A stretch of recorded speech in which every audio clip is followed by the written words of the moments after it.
Greetings, everyone, and welcome. December the 6th, 2025, 4:45 p.m. Eastern Standard Time. It's 11:45 p.m. in Kyiv, Ukraine. It seems that the world is in chaos, and if that's the way you see it, you're accurate. You're spot on because right now the world is in chaos, but it is not our final destination.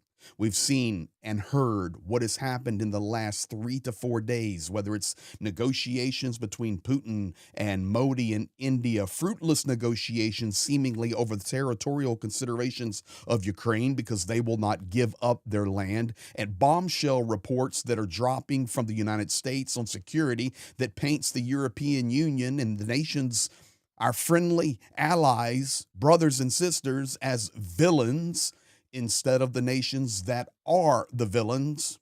But listen, this was coming. I have a video I'm going to show you in just about 30 seconds that is going to blow you away because Zhirinovsky told us this would happen. And you're going to see it. Thank you for being here. Thank you for sharing, liking, commenting, and subscribing. I have a lot to share with you. Some good, some bad, and some ugly. But together, we stand, and we stand until victory, not only for Ukraine, but for our world. The entire world is boiling, and we stand for victory and peace. We stand for what is right. People getting along, being human, being moral. That's what we stand for. So thank you for sharing if that's your message as well. Now, let's jump straight to it. This is where we begin. The United States flips history by casting Europe, not Russia, as villain in new security policy. We've been talking about that for a couple of days now. The new U.S. national security strategy has caused shock in Europe, because China and Russia are no longer mentioned as strategic opponents. And the most harsh and severe expressions in the document, they are directed at our European allies and friends. This is causing shockwaves right now through Europe, and not only Europe, but throughout the world, including the United States. We're very upset about this. It is unacceptable. This is not the America and the policy that we should have, and it's easy to see. But we knew this was coming, ladies and gentlemen. And believe me, this guy's not Jesus, okay? He's not the prophet. He's not Moses coming off the mountain with the 10 Commandments, but his statements throughout time have proven Nostradamus-like. Zhirinovsky died in 2022. I repeat, he died in 2022. He predicted, I have video of all of this. I'm going to show you one clip in just 1 second. He said, Zhirinovsky predicted the fate of Ukraine and the broader global situation will ultimately be settled by Putin and Trump.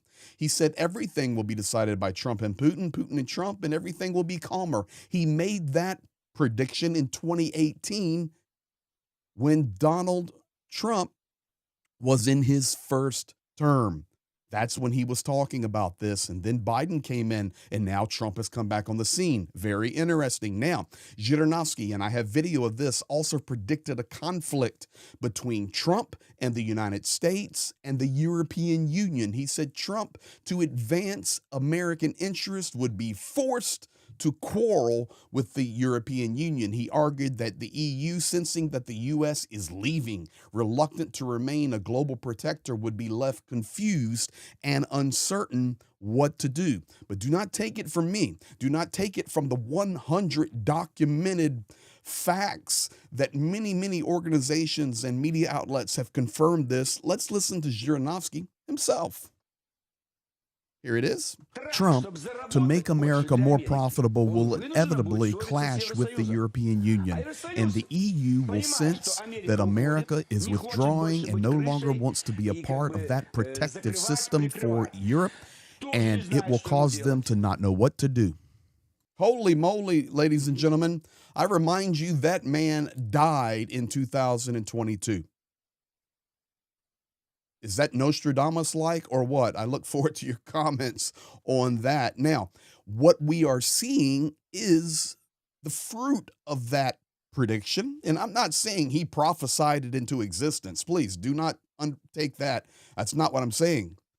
But the man was spot on in this regard. The man was spot on in his prediction of the beginning of the Ukraine war as Russia invaded, even down to the day. These are just documented facts. So, where are we today on December the 6th? Take a look at this. Can you believe this is the world we're in? But this is some of the ugly, but I've got some good that's going to follow up from this. So just hang in there and let's get to it. Here's Elon Musk. How long before the EU is gone? Question mark. Abolish the EU. Guys, that's Elon Musk. Okay? One of the most rich men on the planet, one of the richest men on the planet, one of the most influential men on the planet, as he can move the needle with platforms like X. And we see the battles with that in the European Union right now. Radoslav Sikorski, Deputy Foreign Minister of Poland, replied to him, "Go to Mars. There's no censorship of Nazi salutes there." And that's a reminder of the salute made in Europe from Musk when he was platforming and campaigning for Donald Trump. Now, let's continue with some of this. Elon Musk. The EU should be abolished and sovereignty returned to the individual countries so that their governments can better represent their people. Who's agreeing with him? Dmitry Medvedev. Exactly. You see what's happening? This destabilization of Europe, it's exactly what Zhirinovsky said would happen, but it would come through the United States, and we're witnessing it. Donald Tusk, out of Poland. Dear American friends, Europe is your closest ally, not your problem. And we have common enemies. At least that's how it's been in the last 80 years. We need to stick to this. This is the only reasonable strategy of our common security unless something has changed. And that tweet is today, December the 6th, 2025, just a few hours ago. Now, let's go to some of the good. The Reagan Report. This is put out annually, the Reagan Defense Survey. Peace, and this is a quote from Ronald Reagan, peace is more than just an absence of war. True peace is justice. True peace is freedom.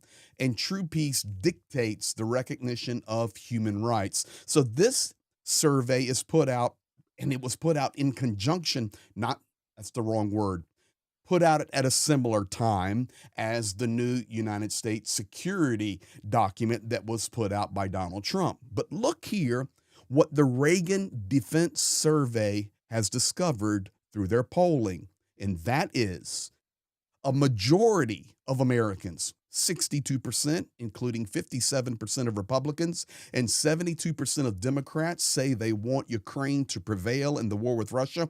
Support for sending U.S. weapons has risen to 64%, a 9-point jump since last year, including 59% of Republicans and 75% of Democrats, up from 44% and 68%, respectively, in November of 2024. Trust in Moscow remains low.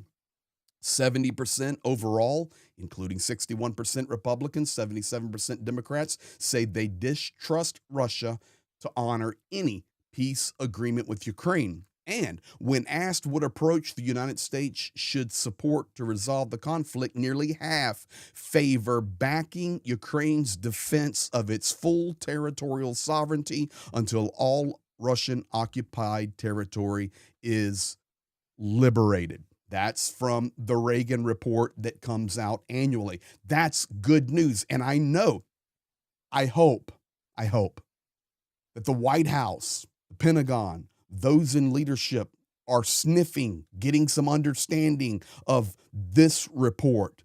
This is the exact opposite of the report that Donald Trump put out, ladies and gentlemen. So this is, I'm calling good. I hope it moves the needle. But for those of you outside the U.S., you can see, we try to tell you, Americans, we support and stand with Ukraine across party lines to defeat Russia and return its sovereign borders and territory, be liberated, set free for a great future that is Ukrainian. So here comes really good news. Interesting. This is confirmed by multiple places, guys, even Ukraine, Reuters, etc. U.S. promises pre-Christmas army arms boost for Ukraine and pushes for Europe-led NATO by 2027. We understand that's topic. But the United States promising arms boost. Of course, it's going to be through the Pearl program. It's going to be sold. It's going to be purchased. But that is so much better than no, sorry, none is available. State Department revealing details of this week's U.S.-European negotiations, where Europeans were confronted with the fact that by 2027, Europeans will be obligated to assume most NATO powers. Otherwise, the U.S. will withdraw from several coordination mechanisms. But on the positive side, Washington has no plans to stop arms sales to Ukraine. On the contrary, they plan to increase them by Christmas. Last couple of things I have for you, and I promised you 2 videos. This is of Timothy Ash. Timothy Ash is with Chatham.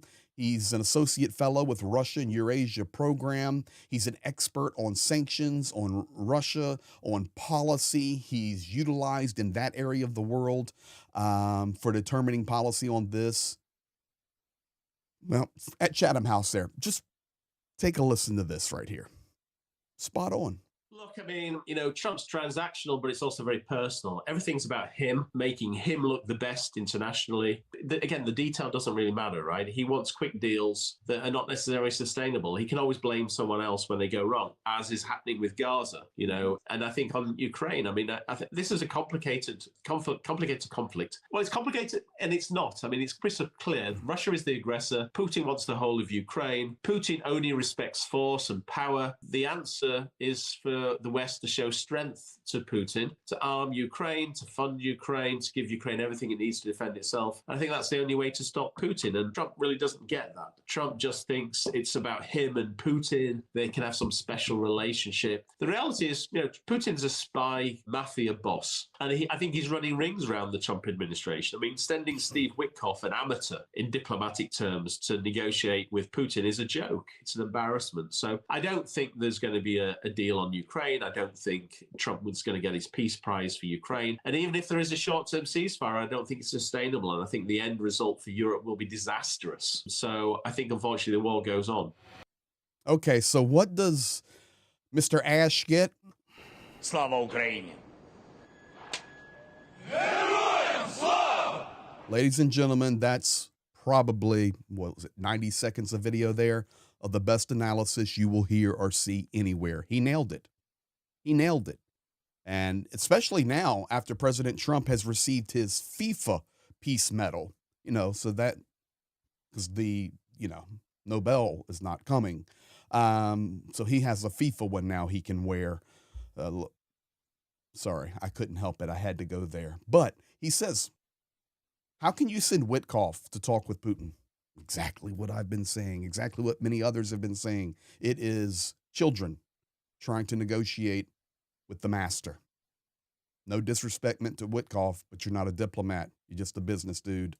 And you know nothing about that region of the world. Zero. Unbelievable. Now, I will tell you this. Zelensky did have a talk with Witkoff today. He had 2 hours of conversation with Witkoff and Kushner. And overall, the conversation went well. The two key topics were security guarantees and territorial concessions. But I can tell you that the main difficult issues concern territorial matters and security guarantees. We strive to ensure realism, fairness, and sustainability of the agreed decisions. And this was from Ukrainian Ambassador Stefanisha. Same thing from Sirsky. Same thing from Budanov. Territory, it's not on the table. You have no idea what we would be giving up if we capitulated.